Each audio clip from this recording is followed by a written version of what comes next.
Boxing রিংয়ের চারপাশে দর্শকদের উল্লাস, মাঝখানে রেফারি, মুখোমুখি দাঁড়িয়ে দুই প্রতিদ্বন্দ্বী। প্রথম দেখায় মনে হতে পারে এটি কোনো মিক্সড মার্শাল আর্টসের লড়াই, কিন্তু কয়েক সেকেন্ড পরে বোঝা যায় রিংয়ে লড়ছেন না কোনো মানুষ, বরং লড়ছে দুইটি হিউম্যানয়েড রোবট। মুহূর্তেই শুরু হয় ঘুষি, লাথি আর পাল্টা আক্রমণের রোমাঞ্চকর লড়াই। এক পর্যায়ে সাদা রঙের রোবটটি ঘুরে দাঁড়িয়ে শক্তিশালী একটি স্পিনিং হাইকিক মারতেই কালো রঙের প্রতিপক্ষের মাথা শরীর থেকে বিচ্ছিন্ন হয়ে যায়।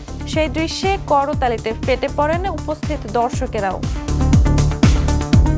সম্প্রতি চীনের শেনজেন শহরে আয়োজিত এই ব্যতিক্রমী প্রতিযোগিতার ভিডিও সামাজিক মাধ্যমে ব্যাপকভাবে ভাইরাল হয়েছে।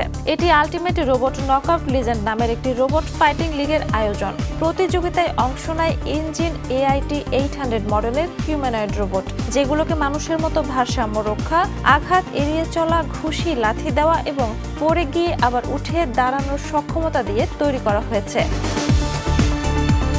ভাইরাল ভিডিও দেখে অনেকেই একে বিশ্বের প্রথম হিউম্যানয়েড রোবট MMA প্রতিযোগিতা বলে দাবি করেছেন। তবে এই দাবির স্বাধীন ও আনুষ্ঠানিক যাচাই এখনো সম্ভব হয়নি।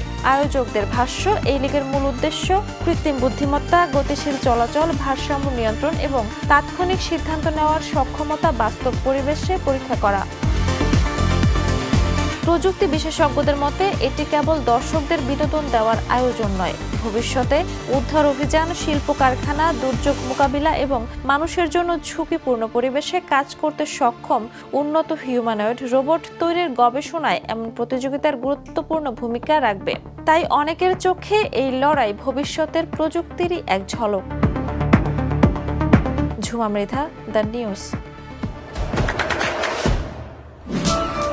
দেশে দেশে সবার সাথে দ্য নিউজ।